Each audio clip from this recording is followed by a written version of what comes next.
The sun hung over the town of Providence Creek like a molten coin, blistering the dust that coated every living and unliving thing. It was a fine, pale dust the color of bone, and the wind, which never ceased, worked it into the cracks of the clapboard buildings, under the rims of hats, and into the lungs of men and women who had come west seeking God's grace and found only dirt and distance. The sky was not blue but a faded, searing orange that bled into the horizon, making the distant mesas look like the embers of a dying fire. In the stifling parlor of the Harrow Mercantile, Eliza Harrow stood before the jury of her late husband's family. The air was thick with the scent of dried lavender and judgment. Her father-in-law, Hezekiah Harrow, a man whose piety was as starched and unyielding as his collar, held the family Bible in one hand, though he did not open it. His fingers, thick and white, rested on the leather cover as if it were a weapon. Beside him, his wife Martha stared at a point just past Eliza's shoulder, her face a mask of pinched disappointment. Samuel's younger brother, Thomas, shifted his weight from one foot to the other, unable to meet Eliza's gaze. Eliza kept her eyes fixed on a loose thread on the worn rug. Her black mourning dress, the only decent garment she owned, was heavy in the heat. Its dye faded to a bruised purple. It had been 6 months since Samuel had been lost, swallowed by a river of panicked cattle during a flash flood. 6 months of whispers that followed her from the church pew to the general store. The Lord gives, and the Lord takes away. Hezekiah began, his voice a low rumble that filled the small room. But it is the duty of the righteous to question the vessel through which misfortune is delivered.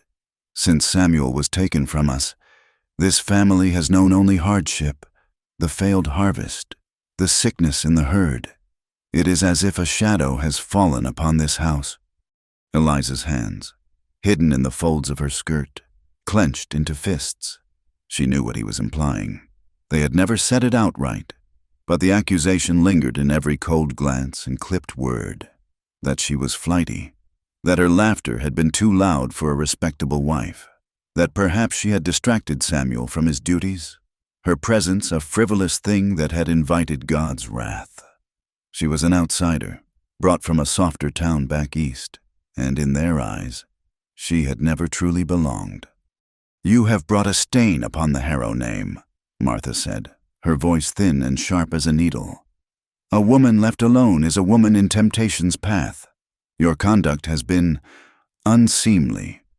Unseemly. The word hung in the air. Had it been unseemly to accept a loaf of bread from the baker when her own pantry was bare? Or unseemly to speak for a moment too long with the doctor about the lingering cough that rattled her lungs each morning? In a town as small as Providence Creek, every glance was weighed, every word recorded. "Furthermore," Hezekiah continued, his voice dropping to the cold, hard tone of business, "Samuel left behind considerable debts to this family, debts we cannot forgive in these lean times. You have no means to repay them. You are a burden." Eliza finally lifted her head, her jaw set. She met her father-in-law's gaze, her own eyes dark with a grief they refused to acknowledge. "What would you have me do?" she asked, her voice quiet but clear. Hezekiah exchanged a look with his wife, a silent, cruel confirmation. "We have made an arrangement. A man in the High Plains. Caleb Boone was owed a great deal by Samuel, a debt of honor. Boone has agreed to take it on." He paused, letting the weight of his words settle. "He has agreed to take you." The room fell silent, save for the ticking of the mantel clock. Caleb Boone. The name was a piece of local lore, a story told to frighten children, a recluse who ran a cattle ranch miles from anywhere, a man who came to town only twice a year for supplies and spoke to no one. They said he was half wild, that he had a temper forged in the war, that his hands were hard and his heart was harder. To be sent to him was not an arrangement. It was a banishment. It was a punishment meant to break her spirit completely, to cast her out so far she could never cast a shadow on their lives again. "You will serve in his household. Hezekiah decreed, "You will work to pay what is owed. It is a more charitable fate than you deserve." Charity. The word was a bitter stone in her throat. She looked from Hezekiah's unmoving face to Martha's cold satisfaction, to Thomas's cowardly shame. She saw no charity here, only a calculated cruelty, a way to rid themselves of a problem while maintaining the appearance of piety. She had a choice. Of course, she could refuse. She could walk out of their house and into the dusty street with nothing but the clothes on her back.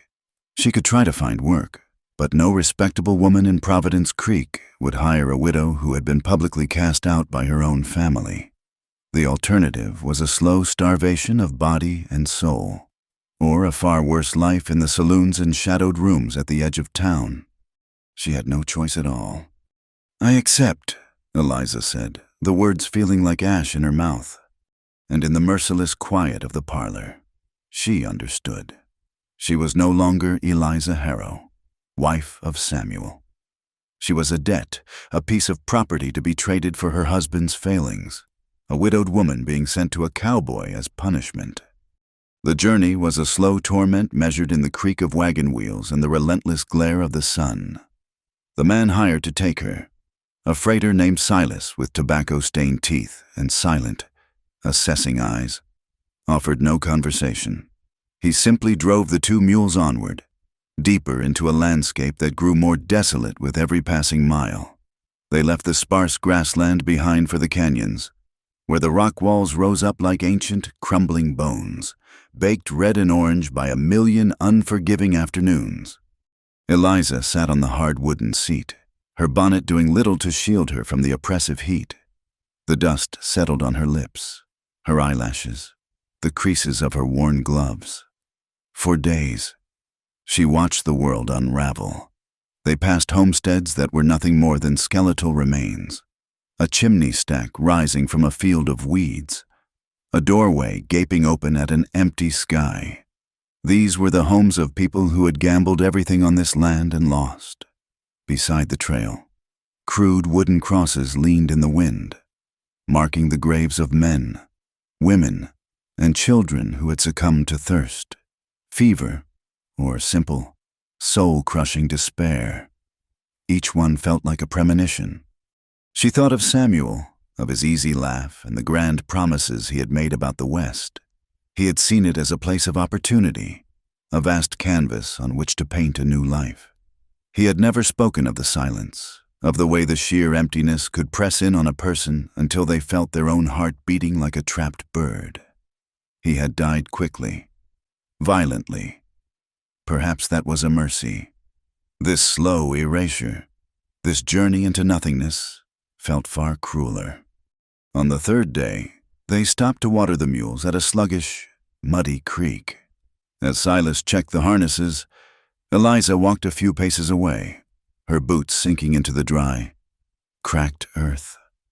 She looked at her reflection in a murky pool of water. Her face was smudged with dirt, her eyes shadowed with exhaustion. The woman staring back at her was a stranger, stripped of everything she had once been. Shame burned hot in her chest, a familiar and constant companion. She was what the Harrows had called her, a burden, unwanted. "Boone's place ain't far now," Silas grunted, startling her. "Another half-day's ride." He spat a stream of brown juice into the dust. "He'll be expecting us." Eliza simply nodded, pulling her bonnet tighter around her face, and climbed back onto the wagon. She did not want to arrive. She wanted the journey to last forever, to exist only in this state of purgatorial motion, because she knew, with a certainty that chilled her to the bone, that whatever lay at the end of this road would be worse. They arrived as the sun was beginning its slow descent, painting the clouds in violent strokes of purple and red. Caleb Boone's ranch was less a home and more a final stand against the wilderness. A small, sturdy log cabin sat hunkered against the wind, its windows too dark, vacant eyes. A short distance away stood a barn, its wood weathered to a silver gray, and a series of corrals made of rough-hewn timber. The place was stark, clean, and utterly devoid of softness. There were no flowers, no porch swing, no sign of anything that was not purely functional. The only sound was the incessant wind scraping across the plains. As the wagon rumbled to a stop, the cabin door opened. A man stepped out, and the world seemed to fall silent. He was tall, taller than she had imagined, with shoulders that strained the fabric of his dusty work shirt. His face was all sharp angles and sun-cured leather, framed by dark, unruly hair that fell across his brow. He did not move, did not speak. He just watched them approach, his eyes a pale, startling gray under the brim of his hat. They were guarded, assessing eyes that missed nothing and gave away less. He held himself with a stillness that was not calm, but coiled, like a predator at rest. Silas climbed down from the wagon. "Got your delivery, Boone!" he called out, his voice sounding unnaturally loud in the immense quiet. Caleb Boone's gaze shifted from the freighter to Eliza. It was not a leering look, nor was it kind. It was the look a man gives a new horse, measuring its strength, its spirit, and its potential for trouble. He took in her worn dress, her tired posture, the small, battered trunk that held all her worldly possessions. He said nothing. "The Harrows said this settles the account for their boy," Silas continued. Untying the ropes that held her trunk, he hefted it to the ground with a thud. Caleb gave a single, sharp nod. He reached into his pocket and tossed a few coins to Silas. The transaction was complete. The freighter wasted no time, climbing back onto his wagon, turning the mules around, and starting the long journey back to what passed for civilization. Eliza was left standing in the dust, her trunk at her feet, alone with the silent man who now owned her time and her labor. She watched the wagon disappear, a shrinking speck on the vast horizon, until it was swallowed by the twilight. A profound and terrifying loneliness washed over her. She was stranded. Finally, Caleb Boone spoke. His voice was a low rasp, rough from disuse. "The room in the back is yours." He did not offer to take her trunk. He simply turned and walked back into the cabin, leaving the door ajar. Eliza stood frozen for a moment, the wind whipping strands of hair across her face. Then, with a deep, shaky breath, she bent down, gripped the leather handles of her trunk, and dragged it across the dirt and over the threshold into her new life. The first days were shaped by silence. It was a dense, heavy thing that filled every corner of the small cabin. The interior was as stark as the outside, a main room with a stone hearth, a crude wooden table with 2 chairs, and shelves holding a few tin plates and mugs. The air smelled of wood smoke, coffee, and dust. Her room was little more than a closet with a narrow cot and a single small window. Caleb Boone moved around her as if she were a piece of furniture he had not yet decided where to place. He rose before dawn, his movements quiet and efficient. She would wake to the smell of coffee already brewing, but by the time she emerged from her room, he would be gone, a lone figure already riding out toward the vast, empty plains. He returned long after the sun had set, his face grim with exhaustion. He would eat the simple meal she prepared, usually beans and salted meat, without a word of thanks or complaint, his eyes fixed on his plate. After, he would take a whetstone to his knife or mend a piece of tack by the firelight, his presence a solid, unmoving wall of indifference. Eliza tried to make herself useful. It was the only way she knew to survive. She scrubbed the floors until the wood gleamed, washed the few dishes until they shone, and mended the tears in his work shirts with the neat, tiny stitches. She found a small patch of earth behind the cabin and, using a rusty spade, began to turn the soil, hoping something might grow. She worked from sunup to sundown, driven by a desperate need to prove her worth, to show him she was not just a burden. He never acknowledged her efforts. He seemed to look right through the clean floors and the mended clothes. He avoided her presence, his silence a constant, unspoken rejection. She was not a person to him. She was a consequence, an obligation he was forced to endure. The space between them was an impassable canyon. A week after her arrival, their supplies ran low. He spoke to her for only the second time. "We're going to town," he said, not looking at her. "Be ready at sunrise." The ride back to Providence Creek was even more agonizing than the journey out. She sat beside him on the wagon seat, the silence stretching between them, pulled taut as a wire. When they arrived, the town seemed to stop and stare. Faces appeared in windows. Conversations ceased. Eliza kept her gaze fixed on the horse's ears, the heat of 100 eyes burning her skin. At the Harrow Mercantile, Caleb conducted his business with Hezekiah. Eliza remained on the wagon, a public spectacle of her family's judgment. Then, as Caleb loaded sacks of flour and coffee, she heard them.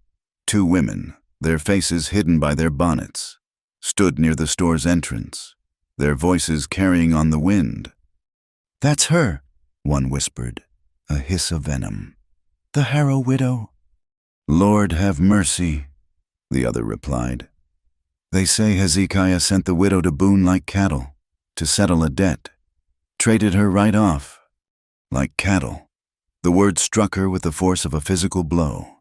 She felt the blood drain from her face. That was how they saw her.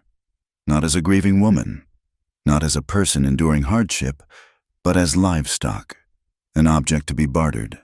The shame was so absolute, so suffocating. She thought she might faint. She closed her eyes, willing herself to disappear. But the whisper followed her all the way out of town, a brand seared onto her soul. That night, back in the crushing silence of the cabin, the full weight of her desolation fell upon her. After Caleb had retreated to his own cot on the other side of a hanging blanket, she pulled out a small, leather-bound journal and a nub of a pencil. By the flickering light of a single candle, she began to write, the words a desperate prayer to the only person who had ever truly wanted her. "My dearest Samuel, they have cast me out. Your family has sent me to a place at the edge of the world, to a man who looks at me with eyes as cold as a winter river. His name is Caleb Boone, and his silence is a language I do not understand. The loneliness here is a physical thing. Samuel, it is in the wind that howls all night and in the vast, empty sky. Today, in town, I heard them talking. They said I was sent here like property. Am I so worthless now? Was our life together so meaningless that I can be traded away to settle your accounts? I try to be strong. I work until my hands are raw and my back aches. But it changes nothing. He does not see me. No one sees me. I am afraid. I am so terribly afraid of being unwanted forever." Her shoulders began to shake, and a sob, tight and ragged, escaped her lips. She pressed a hand to her mouth, trying to stifle the sound, but the grief was a floodgate that had finally broken. Tears streamed down her face, splashing onto the page, smearing the pencil marks. She wept for her dead husband, for the life she had lost, for the woman she used to be. She wept for the utter, crushing aloneness of her existence. On the other side of the blanket, Caleb lay on his cot, staring into the darkness. He had not been asleep. He had heard the scratch of her pencil, and now he heard the small, broken sounds of her weeping. He had heard crying before. He had heard it on battlefields and in sick rooms. It was a sound he had learned to shut out, a weakness the world did not forgive. His first instinct was to ignore it, to let her sorrow burn itself out in the dark. It was not his concern. She was not his concern. But the sound was not loud or demanding. It was quiet, private, and utterly desolate. It was the sound of a spirit breaking. He closed his eyes, his jaw tight. He thought of his own ghosts, of the silence he had built around himself like a fortress. He knew this kind of loneliness. He lived in it every day. He did not move for a long time. He waited until her sobs quieted into exhausted, hitching breaths. Then, without making a sound, he rose from his cot. He moved to the main room, his bare feet silent on the wooden floor. He took the lantern from the table, struck a match, and lit the wick. adjusting it to a low, steady glow. He carried it to the doorway of her small room and placed it on the floor just outside, where its gentle light could seep through the cracks. It would be enough to keep the deepest shadows at bay. He did not speak a word. He simply left the lantern burning and returned to the darkness of his own side of the cabin, a silent guardian against the night. In her room, Eliza saw the soft, golden light bloom in the darkness. Her tears slowed. She did not know where it had come from. She only knew that, for the first time since she had arrived, the suffocating blackness was not absolute. A small, steady flame held it back, and for a moment, just a moment, she felt a little less afraid. The days fell into a rhythm, dictated not by the hands of a clock but by the slow, burning arc of the sun. Life on Caleb Boone's ranch was a litany of tasks, a constant battle against decay and entropy. The world was either too dry or too wet, too hot or too cold, and the wind was a ceaseless thief, stealing moisture from the soil and warmth from the skin. In the mornings, the heat would already be building, shimmering invisible waves above the parched, brown hills. By midday, it was a physical weight that made the air hard to breathe. Evenings brought a brief, blessed coolness, and with it, the lonely, haunting calls of coyotes that echoed across the plains like the voices of grieving ghosts. In this crucible of silence and labor, Eliza began to change. The soft hands that had known only needlepoint and kitchen work grew calloused and hard. She learned to milk their one scrawny cow, her forehead pressed against its warm flank. The rhythmic sounds a strange comfort in the morning stillness. Caleb taught her to mend fences, not with words, but with action. He would simply walk the fence line, find a break, and begin the work of digging a new post hole or stretching the sharp, unforgiving wire. She would watch, then fetch the tools, her movements becoming less clumsy with each passing day. He taught her how to ride, placing her on a steady, older mare named Dust Devil. He adjusted the stirrups, handed her the reins, and gave the horse a slap on the rump.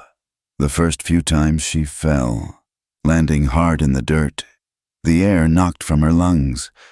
She would simply stand, brush the dust from her dress, and pull herself back into the saddle, her jaws set with a grim determination that he noted with a silent flicker of something unreadable in his eyes. Her body ached in ways she had never imagined possible. Her hands blistered, then bled, then healed into a tough, protective leather. Every night, she collapsed onto her cot, a profound exhaustion settling deep in her bones. Yet, she persisted. Each sunrise was a silent promise to herself that she would not break. To break was to prove the harrows right. To break was to die. From the corner of his eye, Caleb watched her. He saw the way she pushed a stray strand of hair from her face with the back of a dirty hand, the slight limp she developed by the end of the day, the quiet way she ate her food as if every mouthful was a victory.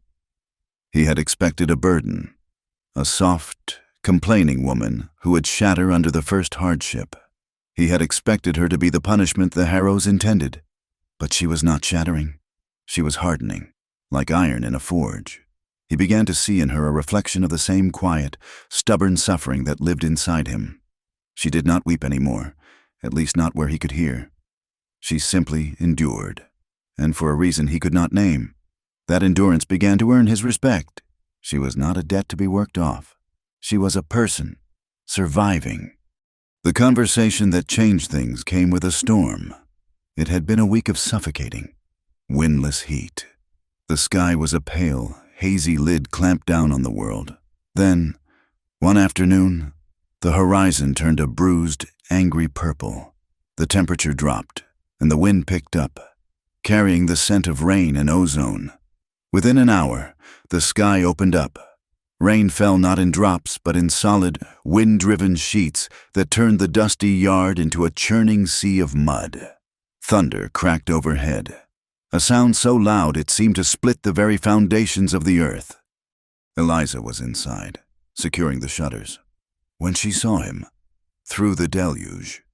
Caleb was out by the far corral, fighting to brace a fence post that had been loosened by the sudden torrent of water. He was soaked to the bone, his back bent against the wind and rain, his movements powerful and desperate. If the fence gave way, the few cattle they had would be lost to the plains. Without thinking, she stoked the fire in the hearth and put the coffee pot on to boil. When it was ready, she poured the steaming black liquid into 2 tin mugs, wrapping a thick shawl over her head. She opened the cabin door and ran out into the storm. The wind tore at her, and the cold rain stole her breath. But she kept her eyes fixed on his solitary figure. She reached him, shouting his name over the roar of the storm. He turned, his face grim, rain plastering his dark hair to his skull. He looked surprised to see her there, a small, defiant figure in the heart of the tempest. She held out a mug, the steam instantly snatched away by the wind. "Drink this," she yelled. "You will catch your death." He stared at the mug for a long moment, then at her face, her cheeks red from the cold, her eyes wide with genuine concern. He took it from her, his calloused fingers brushing against hers. He drank the coffee in 3 long swallows, the heat a welcome shock to his chilled body. He handed the empty mug back. "Fool thing to do, coming out here," he shouted, but there was no heat in his words. "Fool thing to be out here," she retorted, a flicker of her old spirit returning. A gust of wind, stronger than the rest, slammed into them. Eliza stumbled, and Caleb's hand shot out, his grip firm on her arm to steady her. For a moment, they stood there, braced against the storm together. And then, something shifted in the gray, guarded landscape of his face. The corner of his mouth twitched. A low sound rumbled in his chest, and he let out a short, rusty laugh. It was a sound so unexpected that Eliza stared at him, bewildered. Then, a smile broke across her own face, and she laughed too. An awkward, breathless sound that was half relief and half surprise. It was the first time they had laughed together. The sound was swallowed by the thunder, but in the small space between them, it was louder than the storm. Later that night, long after the rain had passed and a sea of brilliant, washed-clean stars filled the sky, Caleb lay on his cot, unable to sleep. The sound of her laugh echoed in his mind. It was a sound he had not heard in years, a sound he had sworn he would never allow to touch his life again. It reminded him of a time before the silence, before the fortress he had built around his heart. He thought of his younger brother, Jacob, who had a laugh as loud and easy as a saloon piano. They had come west together, 2 halves of a whole, determined to build something that was theirs alone. But Jacob had a thirst for life that sometimes tipped into recklessness. One night in a dusty saloon in Ogallala, a dispute over a card game had turned ugly. A flash of whiskey fueled anger, a drawn pistol. Caleb had been at the other end of the bar, turning just in time to see his brother fall, a look of stunned surprise on his face. He had carried Jacob's body out into the street, the cheerful piano music spilling out the door behind them, a profane soundtrack to the end of his world. After that, the ranch became his penance. He worked from before sunup to after sundown, trying to sweat out the grief and the guilt. He had been there. He should have stopped it. He should have seen it coming. The ranch fell into debt, and he nearly lost it all, saved only by a stubborn refusal to let his brother's dream die with him. He had clawed his way back, inch by painstaking inch, paying every man he owed. The work became his only purpose. He had vowed then that he would never let anyone close again. Love, friendship, laughter, they were all doors through which pain could enter. He had nailed them all shut. And then this woman had arrived, this quiet, determined widow, and with a simple cup of coffee in a storm, she was prying one of the nails loose. The world outside the ranch remained a hostile territory. The whispers in Providence Creek had not died down. They had only festered, growing more venomous. On their next trip for supplies, Eliza felt the stares more keenly than ever. She heard a man at the saloon entrance laugh and say something to his companion, the words, boon, and favors, sharp enough to cut. She saw the way the other women at the mercantile pulled their children closer, as if she were a source of contagion. The Harrows ignored her completely, looking through her as if she were a ghost.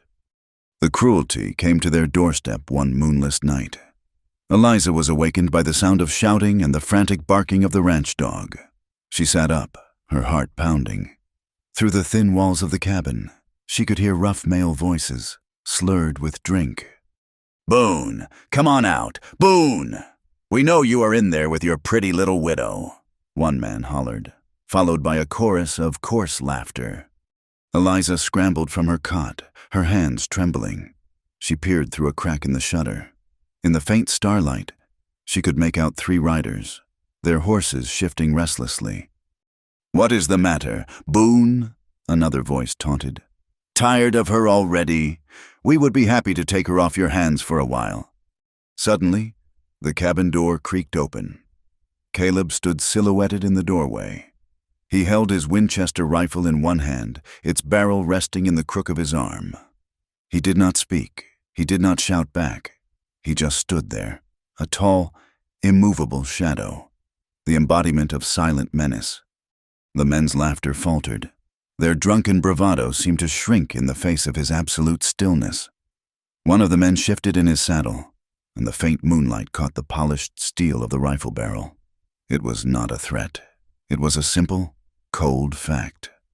"Just having a bit of fun," one of the riders mumbled, his voice suddenly sober. "Let's go," another said. "He is not worth the trouble." They wheeled their horses around and galloped away into the darkness, their jeers dissolving into the chirping of crickets. Caleb remained in the doorway for a long time, watching them go. He closed the door, the sound of the latch sliding into place echoing in the silent cabin. Eliza leaned against the wall, her legs weak with relief. He had not said a word to her, but he had stood between her and the ugliness of the world. He had protected her. The next morning, the air was thick with the unspoken tension of the night before. Eliza found Caleb in the barn, his back to her. He was kneeling beside the old mare, Dust Devil, who was lying on her side in the hay, her breathing shallow and ragged. There was a deep, ugly gash on her leg, swollen and hot to the touch. She must have panicked during the commotion and injured herself in the stall. Caleb was gently cleaning the wound with a wet cloth, his movements slow and careful. His face, usually a mask of stoicism, was etched with concern. Eliza's heart went out to him. This animal was one of the few living things he seemed to care for. She walked over and knelt beside him in the dusty straw. She did not ask what happened or what she could do. She saw the bucket of clean water, the pile of fresh rags, and the small jar of foul-smelling salve. Without a word, she took a clean cloth, dipped it in the water, and began to help him, her touch as gentle as his. They worked in tandem, a silent, practiced team, their shared purpose a bridge across the usual chasm of silence between them. He would clean a section of the wound, and she would follow, carefully applying the salve. As he reached for another rag, his hand brushed against hers. His skin was rough and calloused, but his touch was surprisingly warm. It was an accident, a fleeting contact that lasted no more than a second, but it sent a jolt through Eliza, sharp and unexpected. She pulled her hand back as if burned. She looked up and met his eyes. For the first time, his gaze was not guarded or assessing. It was open, and in its gray depths, she saw a flicker of the same surprise and confusion she felt. The moment stretched, filled with the scent of hay and liniment and the soft sounds of the horses' breathing. The air in the barn grew thick and heavy, charged with everything they had never said. Then he looked away, his attention returning to the horse, and the moment was broken. But it did not vanish. It lingered between them, a new and delicate thing. From that day on, the silence in the cabin began to change. It was no longer a heavy, suffocating blanket, but something softer, more comfortable. It became a shared space rather than an empty one. and Eliza began to notice things, small gestures that were as meaningful as a sermon. One evening, the rocking chair she sat in to do her mending finally gave out, one of its runners cracking with a sharp report. The next evening, when she came in from the garden, she found it sitting by the fire, the runner repaired and sanded smooth, stronger than it had been before. Another day, after spending hours on her knees weeding the stubborn patch of earth she was determined to turn into a garden, she returned to the cabin too exhausted to even think of cooking. On the table, she found a plate with a piece of cornbread and salted beef he had left for her, covered with a tin plate to keep it warm. The sole of her only sturdy pair of shoes had worn through, leaving a hole that let in dust and pebbles with every step. She had resigned herself to stuffing it with scraps of cloth, but one morning she found the shoes by the door, a new, thick piece of leather carefully stitched over the hole, the stitches rough but strong. These were not grand gestures. They were small, practical acts of care, communicated in the only language Caleb Boone seemed to know. Each repaired chair, each offered plate of food, each mended shoe was a word in a conversation they were slowly beginning to have. He was seeing her, not as a punishment or a debt, but as a woman who got tired, whose things wore out, who needed to be cared for. And Eliza, in turn, began to see the man behind the wall of silence, a man whose heart was not made of stone, but was simply a well-guarded territory. The summer that followed was not a season of life, but of slow death. The rain that had briefly connected them in the storm became a distant memory. Day after day, the sun beat down from a merciless, white-hot sky, baking the land until the earth cracked open in a network of fissures, like a body in pain. The once green grasses of the high plains turned a sickly yellow, then a brittle, lifeless brown that crunched underfoot. The creek that cut through a corner of Caleb's land dwindled to a string of stagnant, muddy pools before vanishing entirely, leaving behind a scar of bleached stones and dry, cracked mud. The drought settled over the ranch like a shroud. The cattle grew thin, their ribs showing like the rungs of a ladder beneath their hides. They stood listlessly in the meager shade of the barn, their heads low, their tongues occasionally lolling out to lick the dry air. One by one, the weakest began to fall. Each morning, Caleb would ride out and find another carcass, its eyes already pecked out by the vultures that circled endlessly in the brassy sky. With each loss, Caleb retreated further into himself. The quiet companionship that had begun to grow between him and Eliza withered under the oppressive heat of his worry. He became a ghost in his own home, his face a mask of grim resolve, his eyes fixed on a distant, bleak horizon. He ate little, slept less. The burden of keeping his ranch, his brother's dream, alive in the face of this relentless, silent enemy, was crushing him. The silence returned. But this time it was not empty. It was filled with the weight of impending failure. Eliza watched him, her own heart aching with a helpless fear. She saw the lines of exhaustion etched around his eyes, the way his broad shoulders slumped when he thought she was not looking. One morning, she found him staring at the account book on the table, his hand clenched into a fist beside it. He was planning to sell off more of the herd, to cut his losses before they were all gone. He was preparing to send her away. She could feel it in the air, a cold finality that was more terrifying than the drought itself. That evening, as he prepared his horse for a long ride, strapping canteens and bedrolls to his saddle, she confronted him. "Where are you going?" she asked, her voice steady despite the tremor in her hands. "There are some wells up in the North Range," he said, not looking at her. "Might still be some water there. I will move what is left of the herd." "I am coming with you," she said. It was not a question. He finally turned, his gaze hard. "No, you will stay here. It is a long ride. Hard. You are not ready for it." "And what will I do here?" she challenged, her voice rising slightly. "Watch the last of this place turn to dust? Wait for you to come back and tell me it is over. You think I am a burden you need to protect, someone to be sent away when things get difficult. I am not. This is my home now. For better or worse, I will not be left behind to wait." He stared at her, a muscle working in his jaw. He saw not the fragile woman who had arrived months ago, but a figure of surprising strength, her chin lifted in defiance, her eyes blazing with a fire that matched the relentless sun. She had been tested by this land, and it had not broken her. It had forged her into something new, something as resilient and unyielding as the rock beneath their feet. He gave a slow, reluctant nod.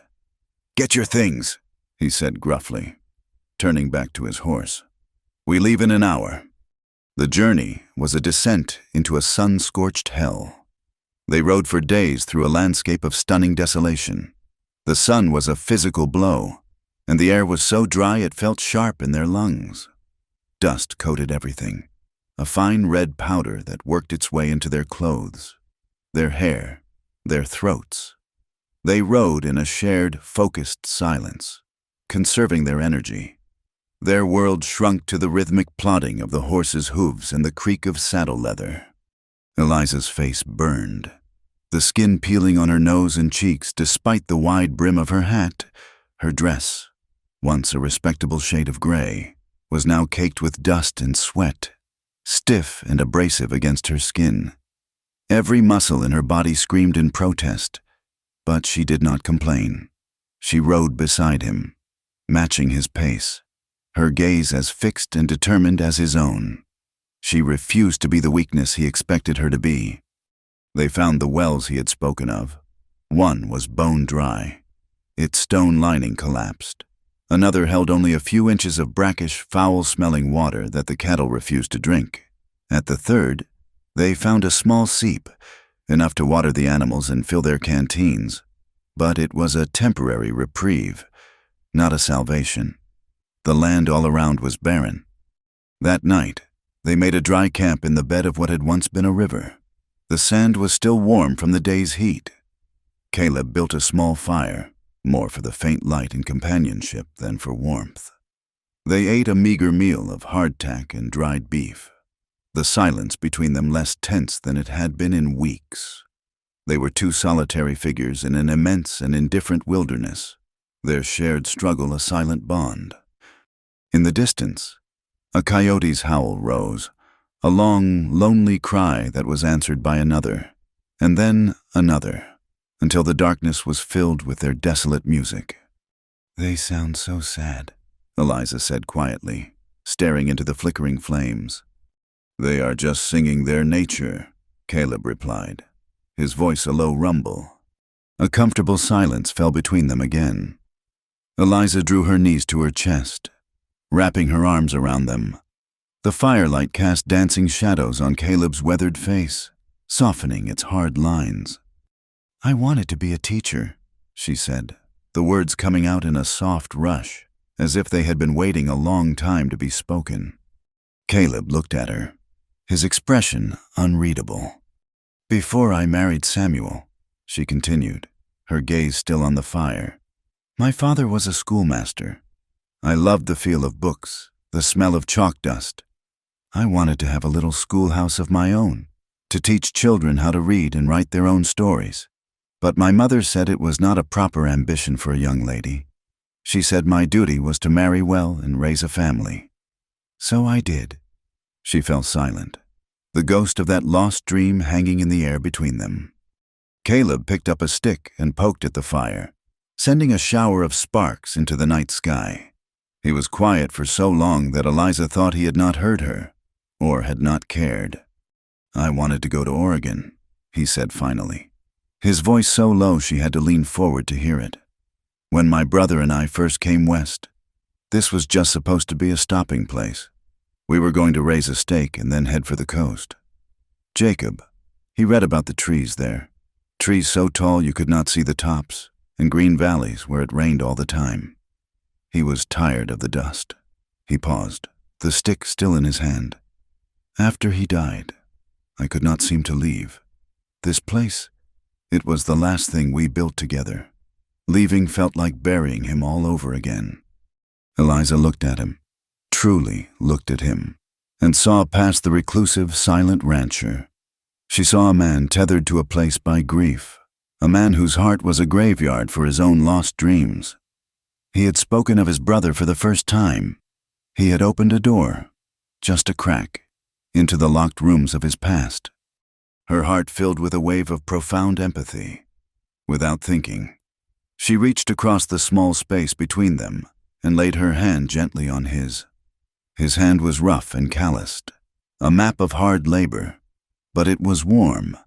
He flinched, a barely perceptible tensing of his muscles, but he did not pull away. His fingers remained still beneath hers.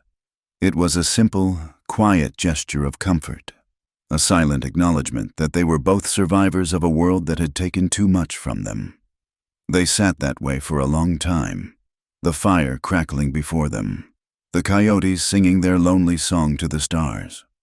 They returned to the ranch 2 days later, bone-weary and discouraged, to a scene of quiet violation. The gate to the main corral hung open, one of its hinges broken. The water trough was overturned, and Caleb's best saddle horse, a strong buckskin named Ranger, was gone. As they rode closer, they saw the line of the southern fence. The wire had been cut in 3 places, a deliberate, malicious act. Caleb dismounted, his body rigid with a cold, controlled fury. He walked the fence line, his jaw set like stone. This was not the work of random drifters. This was a message. "Jedediah Stone," Caleb said, his voice flat and hard. He was a neighboring rancher, a hard man with a greedy streak who had been trying to claim the water rights to the now dry creek for years. "He claims I owe him money from a poker game from 2 years back. A lie. He is just using the drought as an excuse to push me out." "You have to go to the sheriff," Eliza pleaded, her voice tight with fear. "Tell him what happened. Theft, destruction of property. This is the law's business." Caleb let out a short, bitter laugh. "The law?" he said, turning to face her, his eyes blazing with a cold, ancient anger. "The sheriff in Providence Creek is a Harrow cousin. He drinks with men like Stone. I have seen what their justice looks like. Eliza, it is for men with money and influence, not for men like me." He looked away, his gaze turning inward. "The law did nothing for my brother. It will do nothing for a stolen horse." The tension in the following days was a palpable thing. A third presence in the cabin. The threat of violence hung over them, more immediate and terrifying than the slow-working drought. Every shadow seemed to hold a menace. Every sound in the night made Eliza's heart leap into her throat. Caleb was constantly watchful, his rifle never far from his hand. He worked with a grim, relentless energy, repairing the fence, his silence a wall she could not penetrate. One evening, as dusk was bleeding across the sky, Eliza paused by the cabin's small, wavy window pane. She caught her reflection in the glass, superimposed over the dying landscape outside. She stopped, her hand flying to her mouth. The woman staring back was a stranger.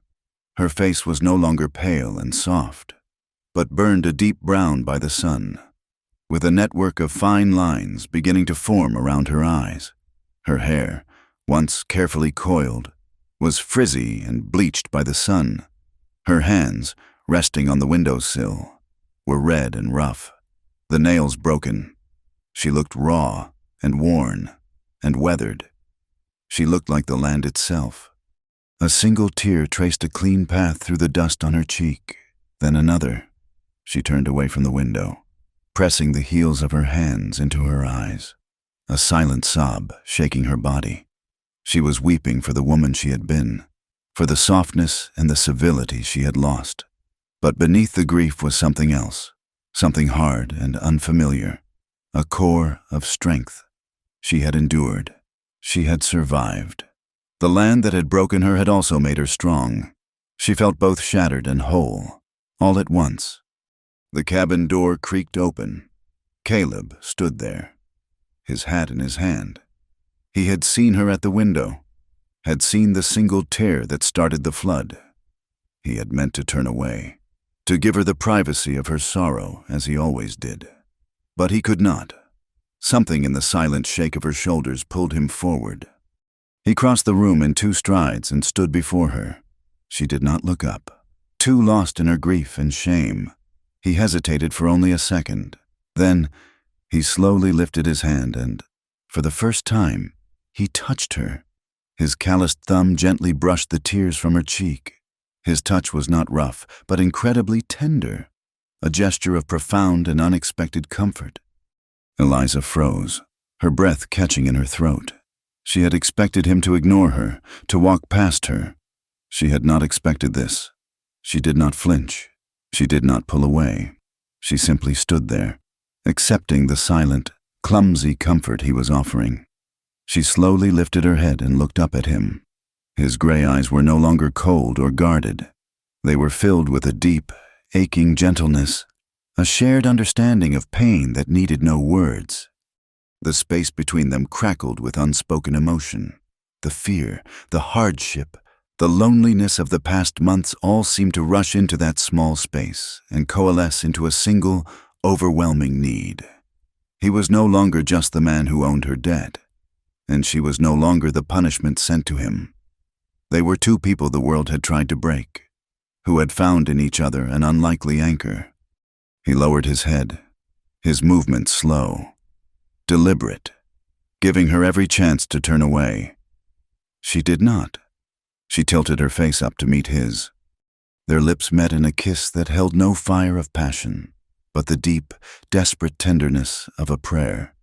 It was a kiss of shared sorrow and silent comfort, of bone-deep weariness and a fragile, burgeoning hope. It was the taste of dust and tears, of survival and solace. It was a quiet, solemn acknowledgement that in the heart of this unforgiving wilderness, they had found the one thing they thought they had lost forever, a home in another person's grace. A single kiss, born of desperation and tenderness, was enough to set the prairie whispering. News in the west traveled on the wind, carried by passing riders and gossiping freighters, and the story of the widow and the recluse took on a life of its own. It twisted as it traveled, the quiet solace they had found in each other reimagined as something sordid and shameful. The whispers that had once followed Eliza in Providence Creek now grew into a low, condemning rumble. They were not just a curious arrangement anymore. They were an affront to God and decency. They were living in sin. The judgment of the town arrived a week later in the form of a black buggy pulled by a stout, well-fed horse. 3 men, dressed in their Sunday black despite the oppressive weekday heat, dismounted and approached the cabin. Eliza recognized one of them as Deacon Hemlock, a man whose face was perpetually set in a scowl of pious disapproval. The other 2 were elders from the church, their faces grim and determined. They were a delegation of righteousness, come to save her soul and preserve the town's moral fabric. Caleb met them on the porch.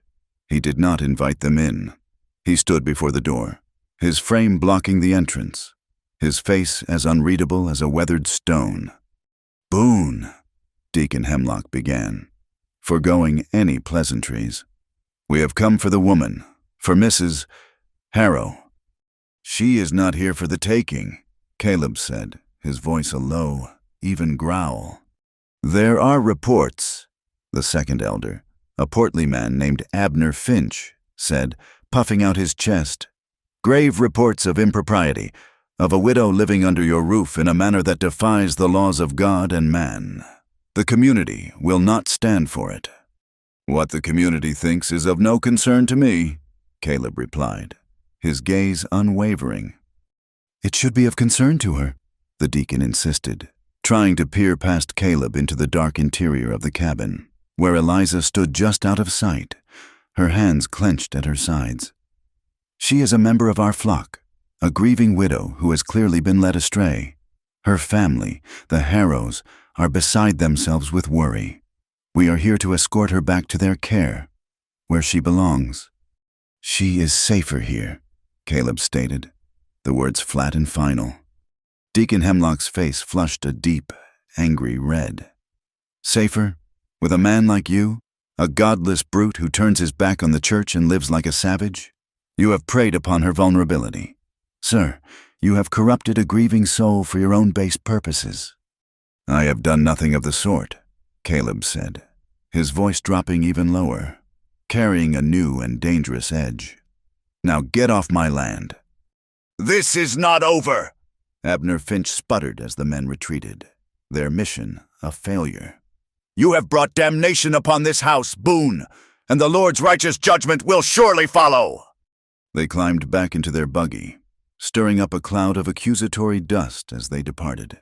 When they were gone, the silence they left behind was heavy with shame and fear. Eliza felt as if she had been stripped bare in front of the whole world, her private grief and her fragile new hope twisted into something ugly. The humiliation was a physical sickness, churning in her stomach, tears burning her eyes. She turned and fled, not to her room, but out the back door and into the cavernous, hay-scented dimness of the barn. She collapsed onto a pile of straw in an empty stall, burying her face in her arms as the sobs she had held back finally broke free. She was a disgrace, a fallen woman. Everything they said about her was true. She had dishonored Samuel's memory, brought shame upon herself, and now she was bringing ruin upon Caleb, the one person who had shown her any kindness. A few minutes later, she heard his footsteps, the soft crunch of his boots in the hay. He stopped just outside the stall. She did not look up. Eliza, he said softly. She shook her head, unable to speak through her tears. He entered the stall and knelt in the straw beside her, not touching her, but his presence was a warm, solid comfort in the gloom. You have done nothing wrong, he said, his voice quiet but firm. They are small men, hiding their own meanness behind the word of God. Do not let their poison touch you. She finally lifted her head, her face streaked with tears and dirt. But they are right, she whispered, her voice choked. I have brought this trouble to you. They will not stop. They will find a way to hurt you because of me. Let them try, he said, and in his eyes she saw not anger, but a calm, resolute strength that seemed as vast and unshakable as the plains themselves. He looked at her, his gaze holding hers, and in that moment, she knew that he would not abandon her. He had chosen to stand with her against the world, and that knowledge was a more powerful shield than any sermon or prayer. The world's judgment did not wait for the Lord's. It came 4 nights later, riding on horseback and smelling of whiskey. It was the same men who had come before, their courage bolstered by drink and the darkness. This time, they did not stop to shout taunts. They rode to the smaller of the 2 barns. The one used to store hay and equipment, and one of them tossed a lit torch onto the dry, timber-shingled roof. The flame caught instantly. For a horrifying second, it was just a small, hungry flicker. And then the entire roof erupted in a whoosh of fire, a monstrous orange flower blooming against the black velvet of the night sky. Caleb was out of the cabin in an instant, his rifle in his hand, but the riders were already galloping away, their whoops and hollers swallowed by the roar of the growing inferno. There was no time for anger, only for action. "The animals!" he yelled, running toward the main barn, which stood perilously close to the burning structure. "Get the animals out!" Adrenaline surged through Eliza, burning away her fear. She ran after him, her heart pounding against her ribs. The heat was a living thing, a searing beast that clawed at their skin. Inside the main barn, the horses were screaming, their eyes wide with terror, kicking at their stalls. The air was thick with smoke that burned their lungs and made their eyes stream. They worked in a frantic, desperate unison. Caleb moved with a focused calm, unlatching the stalls, speaking in a low, steady voice to the panicked animals, leading them out one by one into the relative safety of the far corral. Eliza grabbed buckets, forming a 1-woman bucket brigade from the water barrel to the side of the main barn, throwing water against the hot, smoking wood to keep it from catching fire. The smoke and heat were suffocating. Embers rained down around her, small, angry stars that singed her dress and hair. The fire was a ravenous monster, consuming the hay barn with a terrifying speed. The roof collapsed in a shower of sparks and flames, sending a wave of superheated air rushing toward them. A section of the burning wall groaned and then fell, trapping a small pen where they kept 2 calves. Their terrified bleating cut through the roar of the fire. Without a thought for himself, Caleb grabbed an axe and plunged back toward the flames, hacking at the smoldering timbers that blocked the pen. Eliza screamed his name, but he ignored her. He worked with a furious energy, his powerful shoulders straining, his face illuminated by the hellish orange glow. He managed to break an opening, and the 2 calves scrambled out, their hides singed and bolted into the darkness. They fought the fire for what felt like an eternity. They managed to save the main barn and the cabin, but the hay barn was a total loss, a blackened, skeletal ruin that smoldered against the first pale light of dawn. As the sky turned from gray to a soft, bruised pink, the adrenaline faded, leaving behind a bone-deep exhaustion and the sickening smell of smoke and burned flesh. Several chickens and the 2 calves he had freed had not survived the chaos and lay still in the dirt. Caleb stood in the middle of the yard, his shoulders slumped, leaning on the axe handle. He was covered in soot from head to toe, his clothes scorched, his face a mask of grime. He stared at the smoldering ruins, at the wreckage of his hard work, destroyed in a single night of blind hatred. Then, his legs seemed to give out from under him, and he collapsed to the ground, a low groan of pain and exhaustion escaping his lips. Eliza rushed to his side. He was conscious, but barely. She helped him limp into the cabin, his arm draped over her shoulder, his weight a heavy, solid burden. She eased him into a chair by the hearth and lit a lantern, its soft light pushing back the grim, gray dawn. His hands were a mess of blisters and burns. A long, angry red burn snaked up his forearm where a falling ember had landed. His face was scratched, and his breathing was a ragged, painful rasp. She gently took a cloth and a basin of cool water and began to clean his wounds. He submitted without protest, his head lolling against the back of the chair, his eyes closed. He was utterly spent, his formidable strength finally exhausted. As she carefully tended to the burn on his arm, his eyes flickered open. He seemed to be looking at her, but his gaze was unfocused, lost in a haze of pain and delirium. "Eliza?" he whispered, his voice a raw, broken thing. Her name. He had said her name, not with the clipped, functional tone he usually used, but with a soft, desperate urgency, as if she were a lifeline in a dark and dangerous sea. The sound of her name on his lips, spoken in that moment of complete vulnerability, struck her with the force of a revelation.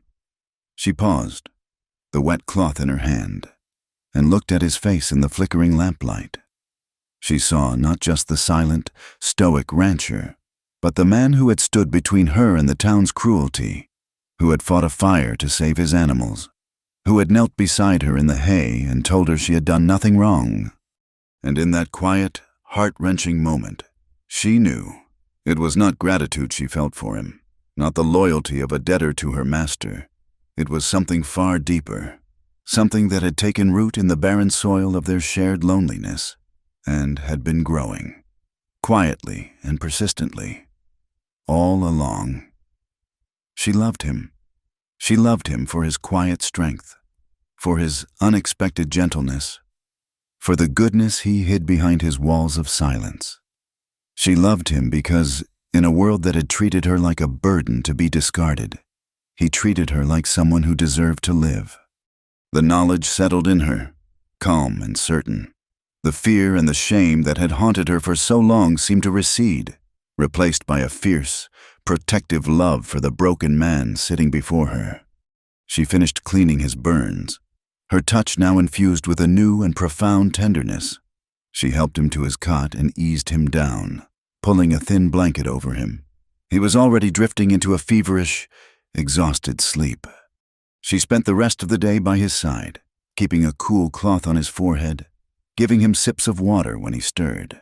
The bond between them, forged in hardship and silence, was deepening, transforming into something new.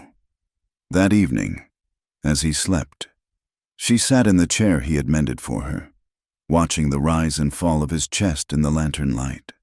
They were survivors of a fire, both the one that had consumed the barn and the one that had consumed their old lives, and they had survived it together.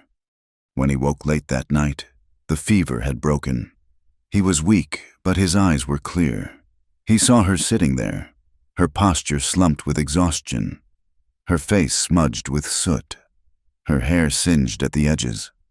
She looked as weary and beaten as he felt, yet she had stayed by his side. "You should sleep," he rasped. "I am all right," she whispered. He slowly reached out a hand, his fingers brushing against her arm. It was a question, an invitation. She took his hand, her small, calloused fingers lacing with his. The world outside the cabin, with its judgment and its violence, ceased to exist. There was only the quiet room, the soft glow of the lantern, and the profound, unspoken understanding that passed between them. He gently pulled her toward him. She rose from the chair and sat on the edge of the cot. The chaste, desperate kiss they had shared before was a memory, a prelude.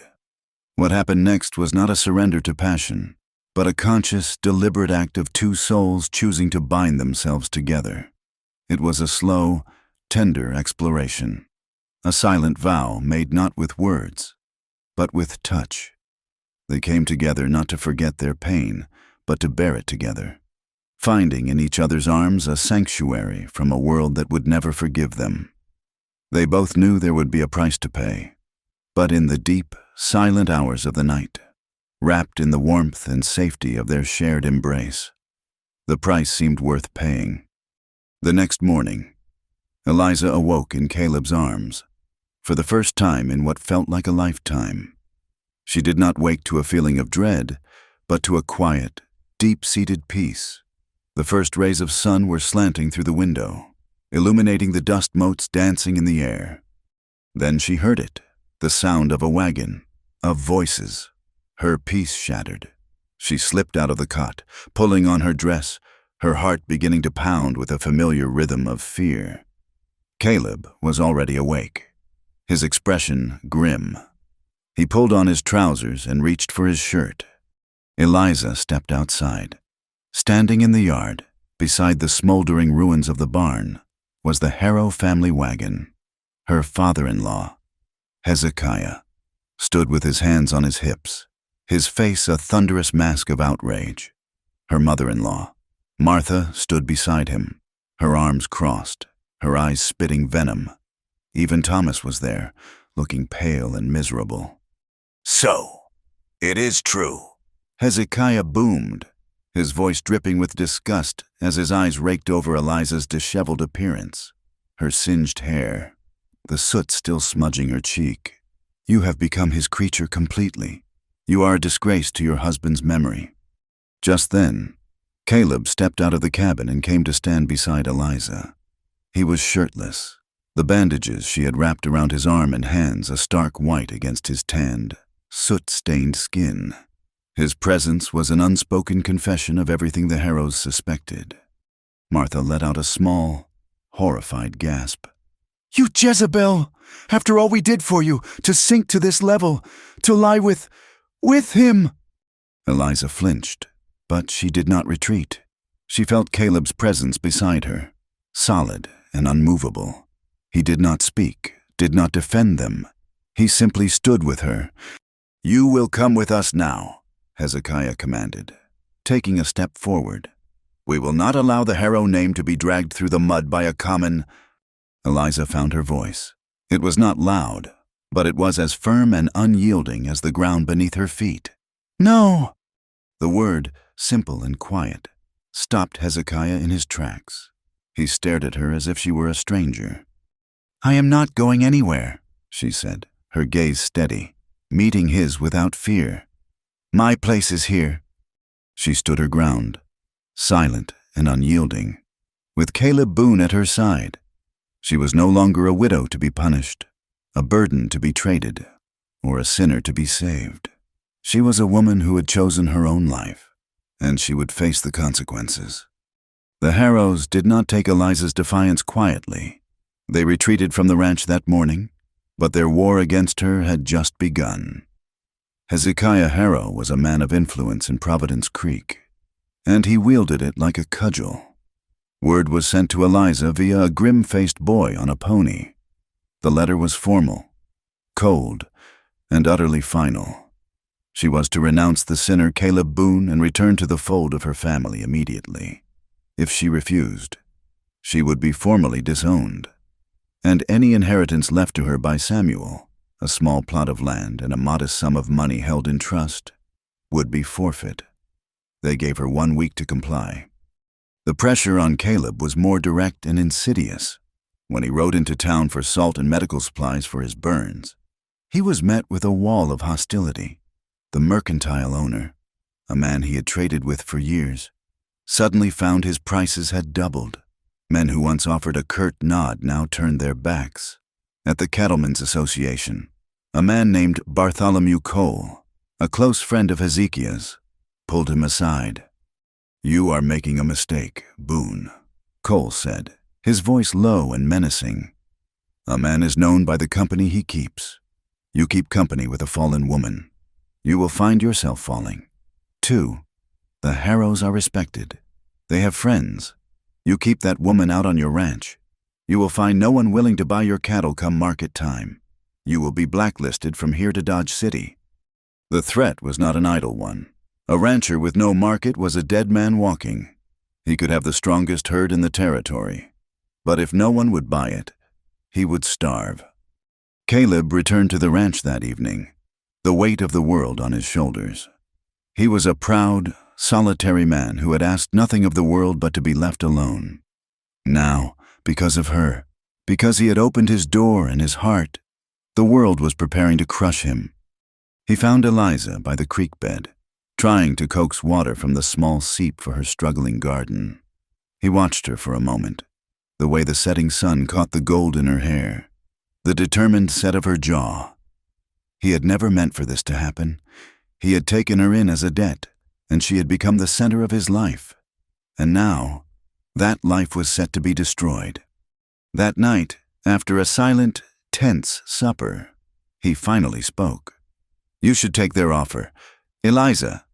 She looked up from the shirt she was mending, her needle pausing mid-stitch. "What are you talking about?" "The Harrows," he said, his voice rough, his gaze fixed on the floor. "The inheritance. It is more than you will ever have here. This ranch. After the drought, the fire. There is not much left, and they will not stop until there is nothing." She put down her sewing, her eyes searching his face. "They threatened you in town, did not they?" He did not answer, but his silence was a confirmation. "I do not care about the inheritance," she said firmly. "It is blood money, meant to buy my obedience. I will not take it." "You do not understand," he said, his voice rising with a desperate frustration. "This is not just about money. It is about your safety, my safety. They burned down a barn. Eliza, what do you think they will do next? Men like that do not stop. You would be safe with your family. Protected." "Protected?" Her voice was incredulous. "You call that protection, living under Hezekiah's roof, suffocating under their judgment for the rest of my life, being paraded as the penitent sinner at church every Sunday? That is not safety. Caleb, that is a cage. I have lived in a cage of shame and duty for years. I will not go back." "It is better than being starved out or burned out," he finally burst out, standing up and turning to face her, his face a mask of anguish. "I cannot protect you from that. I cannot watch them destroy you because of me. I want you to go. I want you to be safe." Tears welled in Eliza's eyes, hot and sharp. He was trying to send her away. For her own good, he believed. But it felt like the ultimate rejection, the final confirmation that she was, and always would be, a source of misfortune. She stood to face him, her small frame trembling but her voice clear and strong. "You think you would be protecting me by sending me away? You would be doing the very same thing they did. You would be casting me out. I told you, my place is here. I am not leaving. I will not live under the weight of their shame, or yours, ever again. If this ranch dies, I will die with it, but I will not run." Her words hung in the air between them, a declaration of loyalty so fierce and absolute it left him speechless. He looked at her, at this woman who refused to be broken, who had chosen to stand with him in the ruins of his life, and he felt a love so powerful it was a physical ache in his chest. He had tried to push her away to save her, but she was telling him that they could only be saved together. He crossed the space between them and pulled her into his arms, holding her tight, burying his face in her hair. "I am sorry," he whispered. "I am so sorry." She wrapped her arms around his waist, and they stood there for a long time, two solitary figures clinging to each other as the world closed in. The world did not just close in, it tried to wash them away. The drought broke that week with a biblical fury. The sky, which had been a clear, empty bowl for months, turned the color of a lead slug. The air grew thick, heavy, and still, pregnant with a violent energy. Then the rain began. Not a gentle, life-giving shower, but a percussive, wind-driven assault. For 2 days and 2 nights, the storm raged. Thunder rattled the very logs of the cabin, and lightning lit the world in stark, terrifying flashes of white. The parched earth could not absorb the deluge. The dry creek bed became a raging, muddy torrent, and the low-lying pastures turned into a vast, shallow lake. Their remaining cattle, weak from the drought, were in danger of being swept away or drowning. On the second night of the storm, Caleb knew he had to move them to higher ground. It was a desperate, dangerous gamble. "Stay inside," he ordered Eliza, pulling on his oilskin slicker. "Bar the door." "I am coming with you," she said, already wrapping a thick shawl over her head. The argument they had had days before had settled the matter for good. Where he went, she would go. He saw the resolve in her eyes and did not waste breath arguing. They stepped out into chaos. The wind was a physical force, trying to knock them from their feet. Rain, as cold as ice, lashed their faces. In the flashes of lightning, they could see the terrified cattle huddled together, bawling in fear as the brown water rose around their legs. They worked in the heart of the maelstrom, their shouts to each other swallowed by the roar of the wind and rain. They waded through knee-deep, churning water, pushing and prodding the terrified animals, forcing them up the slick, muddy slope behind the barn. It was brutal, exhausting work. The mud sucked at their boots, trying to pull them under. As they were moving the last of the herd, a bolt of lightning, brighter and louder than any before it, struck a massive, ancient cottonwood tree that stood near the corral.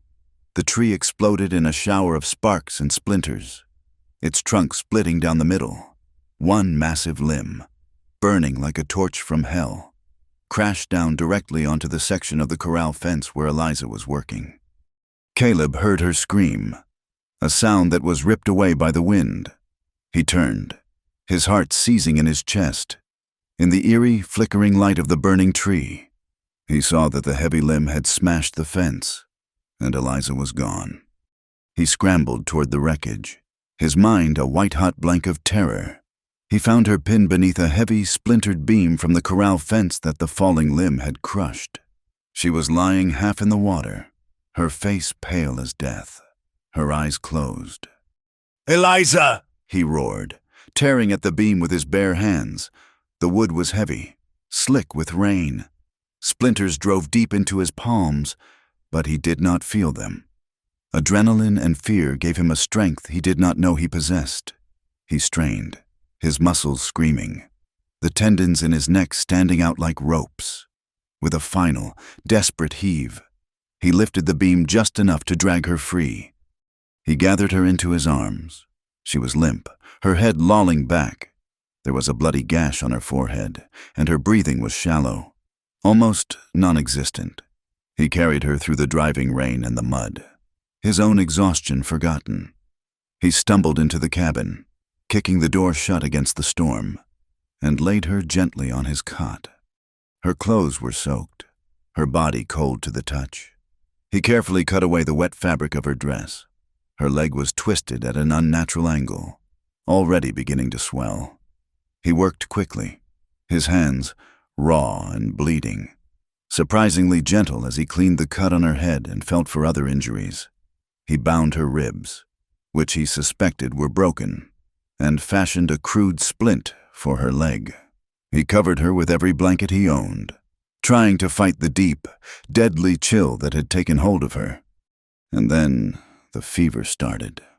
For 3 days, the storm outside was matched by the storm within her. She tossed and turned, lost in a world of delirium, her skin burning one moment and icy the next. Caleb never left her side. He forgot about the ranch, about the cattle, about the flood. His entire world shrank to the small, fragile space of the cot where she fought for her life. He sat by her side, bathing her face with cool water, forcing sips of broth between her cracked lips, and listening to the broken, fevered whispers that were his only connection to her. She murmured of her childhood, of books and chalk dust. She spoke Samuel's name, her voice filled with a gentle, distant sorrow. She cried out in fear, her hands clutching at the blankets, seeing again the faces of the church elders, hearing their condemnations. Caleb's heart broke with every word. He smoothed her hair back from her feverish brow, his own hands trembling. "I am here," he would whisper over and over. "I am here. You are safe." On the 3rd night, the fever reached its peak. Her breathing was a painful, shallow rasp, and her pulse was a faint, thready flutter beneath his fingers. He thought he was losing her. He knelt by the cot, his head bowed, his spirit broken. He had failed. He had failed his brother, and now he was failing her.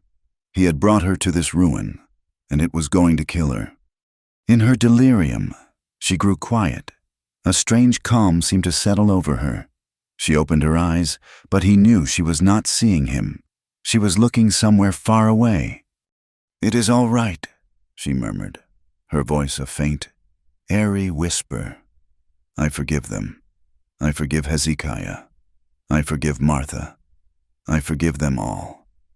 Her voice trailed off, and a single tear rolled down her temple.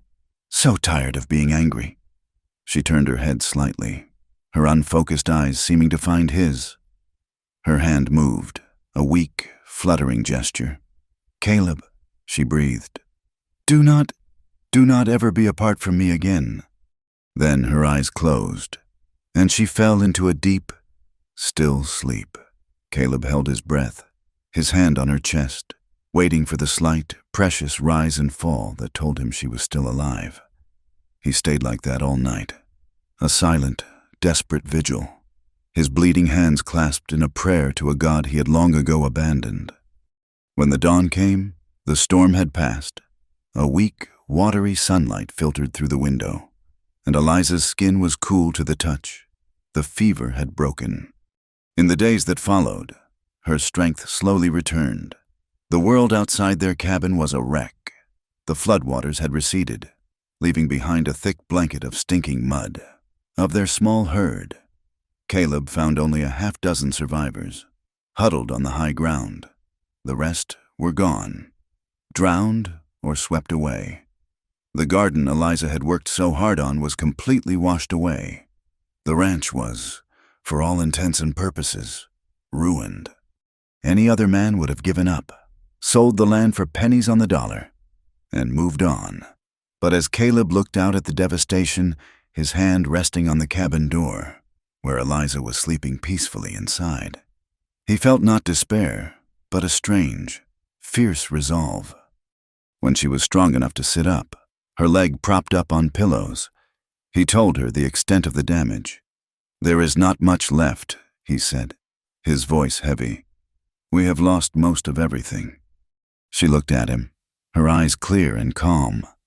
"But we are alive," she said simply. "I could sell the land," he offered, his voice quiet. We could take the money and go somewhere else. Oregon, maybe. Eliza reached out and took his hand, the one that was now scarred from the fire and the splinters. Is that what you want? She asked. He looked around the small, sparse cabin, at the chair he had fixed, at the cot where she had almost died, at the hearth where they had shared their first awkward laugh. He looked at her, at the woman who had forgiven her enemies and asked only not to be apart from him. This land was not just a place of hardship and failure anymore. It was the place where he had found her. It was the place he had started to live again. No, he said, his voice thick with emotion. He squeezed her hand. It is ours. And so, they began to rebuild. It was slow, back-breaking work. They had little money and fewer resources. Caleb salvaged wood from the burned barn and the broken corral to patch their fences. He spent his days clearing mud and debris, his nights planning for a future that was a fragile, uncertain thing. Eliza, still unable to walk, did what she could from a chair on the porch, mending clothes until her fingers were sore, braiding scraps of fabric into rugs to warm the cold floors. Her presence, a quiet, steady source of strength for him. They worked side by side, two scarred but unbroken people, their shared labor a testament to their faith in the land and in each other. They did not speak of love, but it was in every task they shared, every quiet glance they exchanged across the ruined yard. The winter was lean and hard, but they survived it. And then, as it always did, the spring came. The land, washed clean by the flood and nourished by the melting snow, came back to life with a fierce, desperate beauty. Green shoots pushed their way through the dark soil, and the hills were soon covered in a carpet of wildflowers. One bright morning in April, a wagon rumbled up the path to their cabin. It was driven by their nearest neighbor, a quiet, childless German immigrant named Hans Schmidt, who lived 5 miles to the east. He and his wife, Greta, had always kept to themselves, but they had watched Caleb and Eliza's struggles from a distance. Hans stopped the wagon and climbed down. In the back was a newborn calf, all legs and wide, dark eyes, wobbling unsteadily. For you, Hans said in his thick accent, gesturing to the calf. One of my cows. She had twins. It is too much for her to feed both. You take this one. A new start. Caleb was speechless. He could only nod, his throat tight with an emotion he could not name. Eliza had come to the doorway, leaning on a makeshift crutch. She looked at the small, perfect animal, a symbol of new life and unexpected kindness. And then she looked at Caleb, and for the first time since he had known her, a full, genuine smile broke across her face. It was a smile that reached her eyes, lighting them up from within. A smile completely free of sorrow, of fear, of the ghosts of the past. It was the smile of a woman who was no longer haunted by shame, but was finally, truly, home. The calf, which Eliza named Promise, grew strong as the seasons turned. The spring gave way to a summer that was mercifully mild, with enough rain to keep the pastures green and the creek flowing. The land and the 2 souls who tended it began to heal. The months passed not in dramatic events, but in the steady, quiet rhythm of work and renewal. They rebuilt the burned barn, the new wood smelling of pine and fresh hope. They cultivated a larger garden, and this time, it thrived, producing beans, squash, and corn that they ate fresh and preserved for the coming winter. Their love, born in the crucible of hardship, settled into something deeper and more profound than the desperate tenderness of their first kiss. It was a quiet, unspoken thing, rooted in the shared language of labor. It was in the way he would bring her a cool dipper of water when she was working in the garden, or the way she would have a hot meal waiting for him, no matter how late he returned from mending fences on the far side of the land. It was in the comfortable silence they could share on the porch at the end of a long day, watching the sun bleed across the horizon, a silence that was no longer a wall between them, but a shared space of peace. They were partners in the truest sense of the word, their lives intertwined like the tough, resilient roots of a prairie grass. The community's perception of them began to shift, slowly and grudgingly. Providence Creek had condemned them, and then had watched them endure drought, fire, and flood. They had been tested by God and man, and they had not broken. Such resilience was a currency in the West, valued more than piety or propriety. The whispers did not cease entirely. Eliza was still Boone's woman in the eyes of many, but they were now tinged with a grudging respect.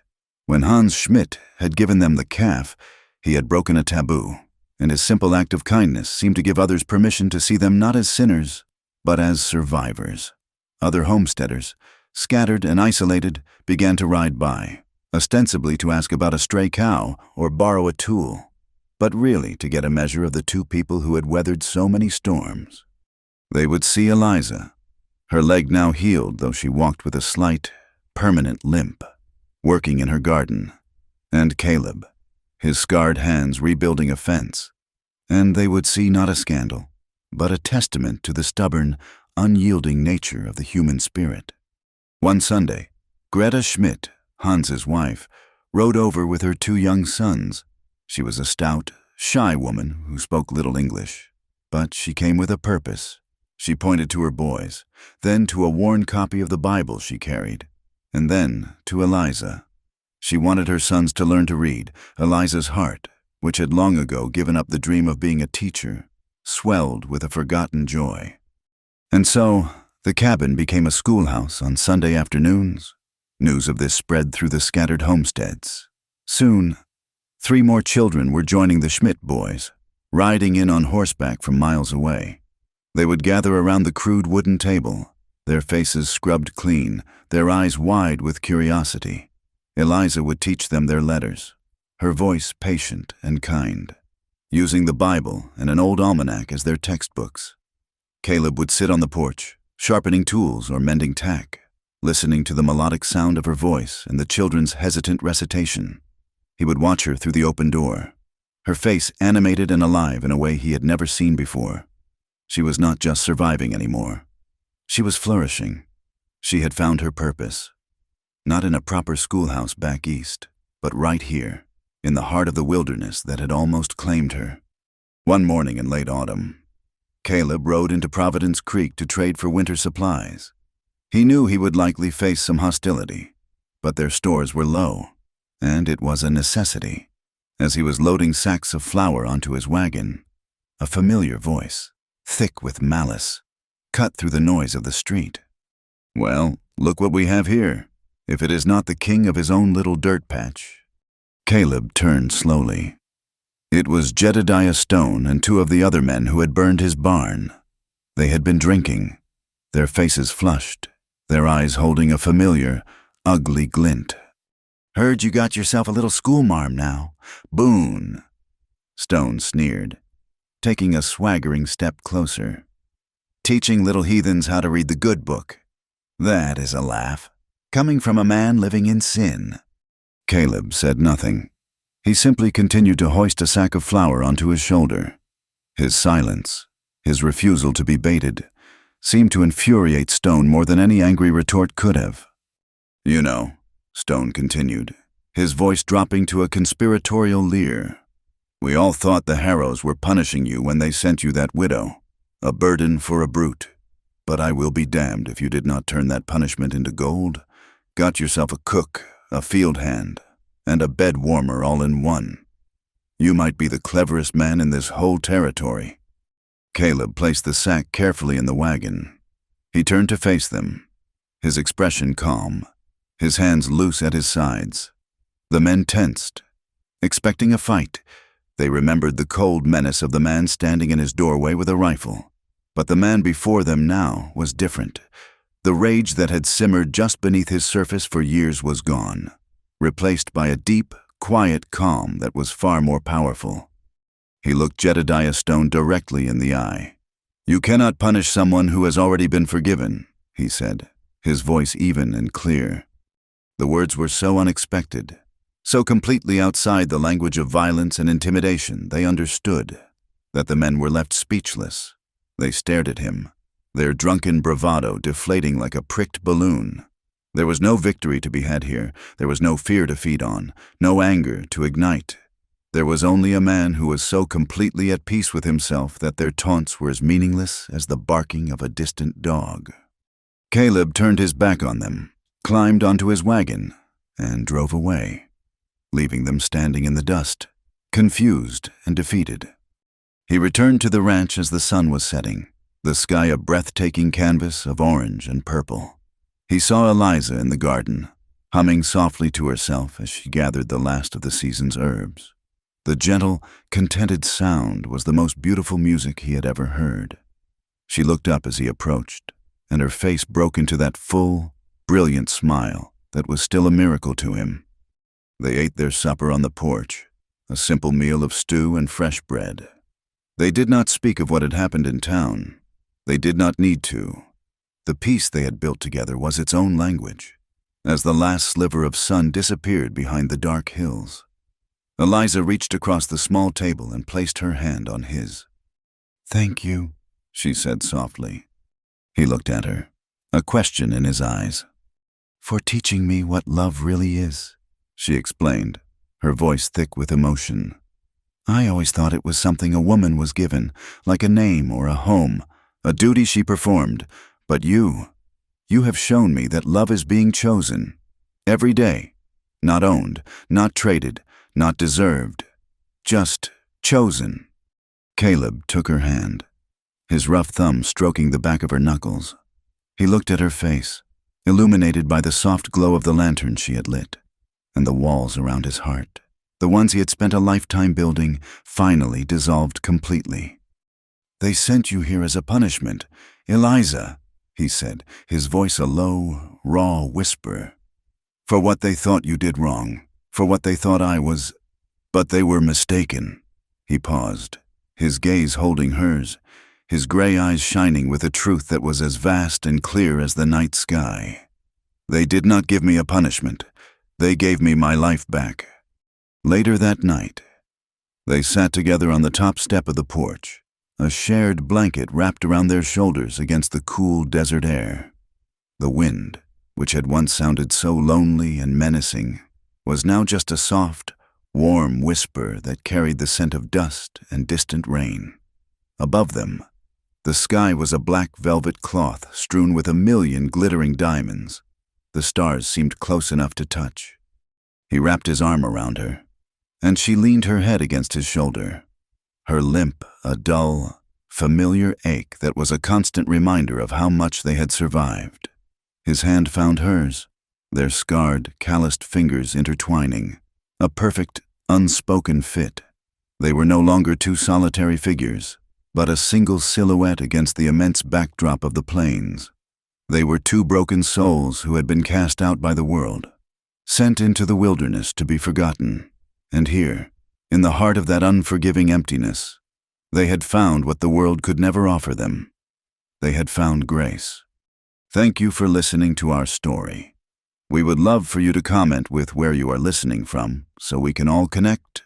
Subscribe to the Wild West Campfire channel and share your thoughts with us in English.